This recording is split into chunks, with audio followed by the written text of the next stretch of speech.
While I was listening to those papers, I guess one of the things that really struck me is that we're now working in a moment sort of in the absence of the artist and after her death. And certainly when I'm sure many people in this room saw Carolee present the Infinity Kisses film, and the conversation after it was always kind of focused on, like, did the cat do that itself? Did you encourage the cat? Did you do this? You know, that was always the kind of conversation, and it was really, really interesting to kind of have her there in the room. It's a very different kind of act seeing this film now without that kind of interpretation. And Autobiographical Trilogy was also something that she tended to actually screen kind of in her own presence an awful lot. And this raises some quite interesting questions, I guess, about the score as well, about, you know, an artist who was incredibly controlling over her work, over the interpretation, over not having people re-perform her work. Victoria's written some really interesting, brilliant stuff about that. I kind of, you know, wondered how you both felt working on Carolee's practice when she's not there to answer some of these questions and talk to it. Whether this is a kind of a moment of freedom of interpretation now, or whether actually we're kind of bound to some of these archival traces that we've spent so much of the morning talking about.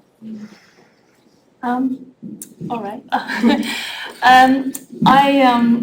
I think something I think about a lot is trying to find that space and that method of how I approach the things that I come to in my practice, and this sort of method that I talk about, this idea of speaking with, that it's a conversation. And clearly, Carolee's not here to have a chat with me, but her work has its space and I have mine. And so I'm going to converse with her and I'm going to be transparent about it. And I think it's different to me telling you all what I think her work does. It's more about me coming to the work and trying to have a conversation with the work and trying to reckon with it. And in my interest is with scores. And I deliberately have steered towards the work that perhaps she doesn't articulate clearly as scores, but I believe have the potential for us to come to, and sort of they continue to operate. And that's a sort of space I try to sort of open up as a proposition, as another way of trying to work with someone else and their material, sort of as an artist, that I don't know. But I'm coming to you and I'm having a conversation with you, and obviously within that, you know, you can't help but then discover things about the work, and of course you have to hold in mind the context in which the work was made. But I hope that there could be a space of conversation as opposed to a space of telling or knowing. Just because there are some specific people in the room, people like Catherine Grant, who's written about kind of fandom and feminism, and also Lucy Bradnock, who's speaking later, who's written about Carolee in relation to Anton and Artaud, which is a very interesting kind of relationship to a text from the past. Yeah. Do you see this relationship as being one which is a kind of effective one, where you are perhaps a fan, or is it something... I think I really do connect to Catherine Grant's method of fandom within speaking about, in trying to sort of scope out ideas of speaking with, that speaking with could be many things. Speaking with could be conversation, it could be letter writing, it could be fandom, and it's about articulating proximity perhaps in when you take your position in relation to coming towards things. You know, other work that I've approached, I come closely or can look at how other people sort of approach, like the work of Nadia Hebson in her work on Winifred Knights, and the way she kind of looks at Winifred Knights' work and the margins of her work, and then works with it, but in this kind of art practice way, as opposed to a kind of knowing art historical way. And also wanted the Irigaray quote that you mentioned at the end, this I love you differently. Irigaray then went on to propose that I love to you was a sort of ethical exchange of love, that in inserting the two, you're kind of creating a gap between an exchange, and that too is really important. And I feel like that's a kind of answer and a way of thinking also about how, a way of approaching, perhaps.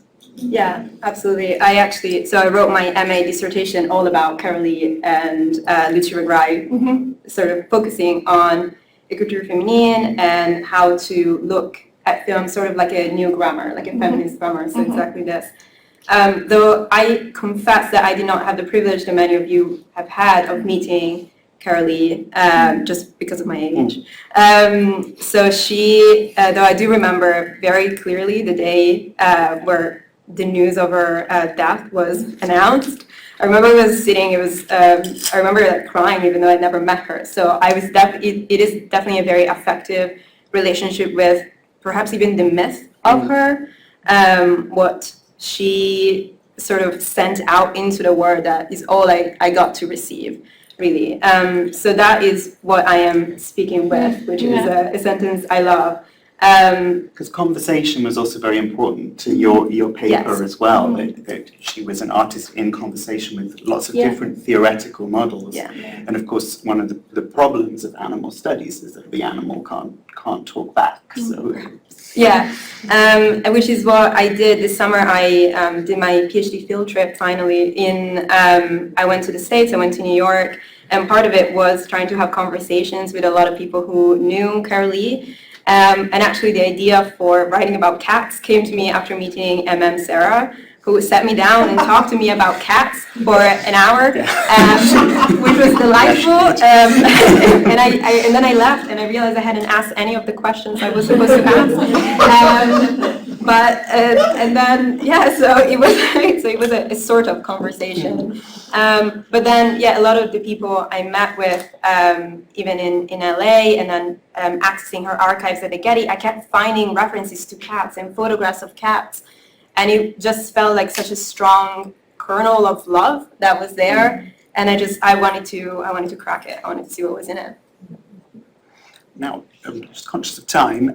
Do we have other questions from the room? Apparently the microphone now works. So let's test it out. Okay, there's one over here.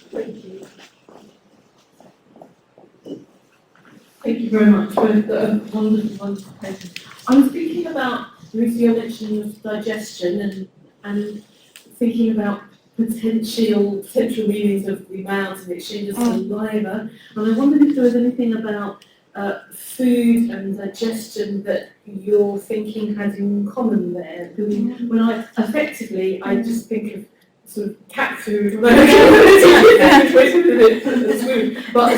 so that food thing really came to my mind, and obviously that's a way that a cat may choose to relate to a person.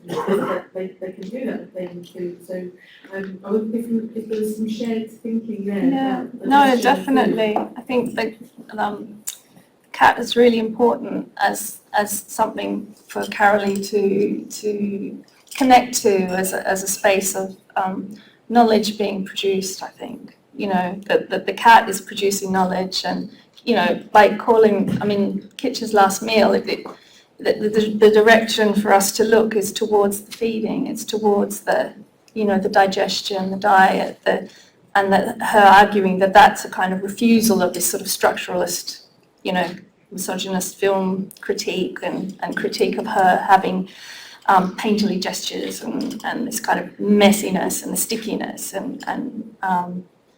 I think Parts of a Body House is a really expansive drawing out in text of an argument for knowledge being produced within all of the internal organs, all these speculative internal spaces where different kinds of knowledge are being made, understood, and that text ends in what she calls the kidney, where revolution happens. So she's moving through the body, but to a space of revolution. And I think that it's really interesting that that's where she wants to bring us in all of that kind of negotiation of her personal subjectivity, where we are, what's going on. She's dragged in everything she's got in her house, her studio, you know, every bit of thinking, and crammed it in somewhere in all of those rooms. But at the end, she's like, now we're going to ready for revolution. And that revolution is quite an open speculative space that holds a lot rather than, you know, one particular revolution. And that's, I think, why I feel like that text still speaks, that this digestion and chewing and river of bile is pertinent, you know. Yeah. You, sorry, I'm just going to answer to something that you mentioned that I wrote down because I loved it. You mentioned the porous body, and obviously, yeah, she says, my films are concerned with diet and digestion, and that really made me think of, again, Irigaray and the mucous membrane, and she talks about kind of being separated, but with the possibility for contact and exchange. Yeah. And that, I feel like that membrane is very permeable to thoughts and ideas with the body. And she had lots of notes as well, what to feed Kitsch. And that really was kind of this exchange of organic material that could like create a communication almost. And she was very connected to what the animals brought to her as well. She really valued every object that they sort of turned up with, didn't she? Yeah. I think Kate's got a question. James, you mentioned the knee-jerk reaction to the cats in Carolee's. Can I add to that? I've always felt very uncomfortable with this work. I met a vet who told me that cats never kiss. They never kiss on the lips. They have a very, very specific way of exploring each other, which involves going down one side, coming to the nether regions, coming back. They never kiss. So actually, you know, there could be an argument that this is actually a form of sexual assault. And the other thing is that to establish informed consent would be absolutely impossible with a cat. And I never think of cats as companion animals. I always think of them as captive animals, because given a choice, they would rather run free. You know, something that John Berger has written about in relation to dogs, that even those who have never been to a forest have memories of running wild in the forest. So I think for me there was always a slight, although you know, I think the work is fascinating and revolting in about equal measure, but that actually I've had a kind of discomfort with it in the same sort of way that women have often found themselves in situations of being photographed in sexual, something that Carolee herself would have argued with, situations, and that they would have been photographed almost without their consent, and I was slightly worried about her doing the same to cows. Yeah, I absolutely agree. This, unfortunately, you look disappointed. I'm sorry.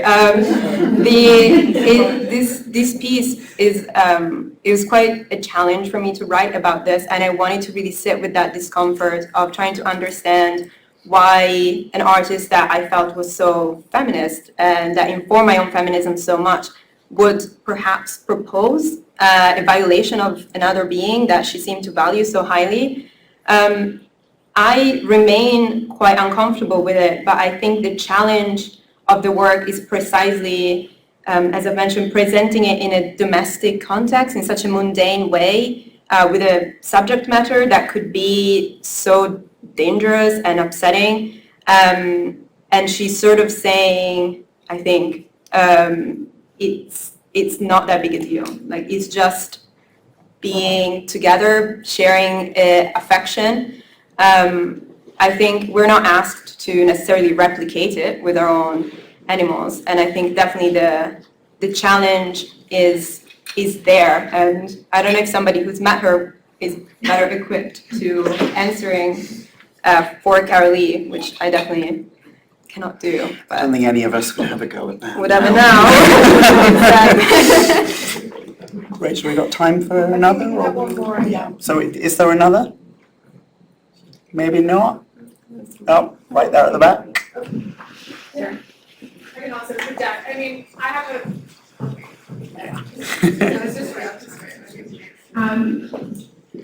My question is a much less serious one, and maybe more difficult to answer in the shadow of that question. But something I often find, especially with performance artists, but with women artists in general, is that the kind of humor of their work is often lost, and the kind of seriousness of topics like bodies and politics. And I think Carolee Schneemann, I see a lot of humor in her work as well. And I think like digestion and this kind of playfulness of animals. I just would love to hear both of you speak kind of to that humor. Yes, I mean, certainly the text parts of the Body House is very, very funny in places. I mean, it's so playful and crazy. And it is really humorous. And it encourages, you know, the word play, the word joy, this sort of invoking of a sensory joy is funny, but she still also wants to bring us back to what's troubling her as well. And I think you find that in a lot of her work, that she will go out to joy and she will go out to play and she is quite funny, but there's a struggle, and the two can coexist, I think. And I think that's the space that she was comfortable with, and it's a challenge, I think, as a feminist, to find your space, to find your joy, to find your humour. And when you're dealing with rivers of bile around you, I think it's a challenge for me anyway. I'm still, you find your humour, but you've also got this other stuff to carry. And I think that we're allowed to be heavy and we're allowed to be hard. And we don't have to be humorous and entertain in order to communicate. I think it's important, this idea of being polite.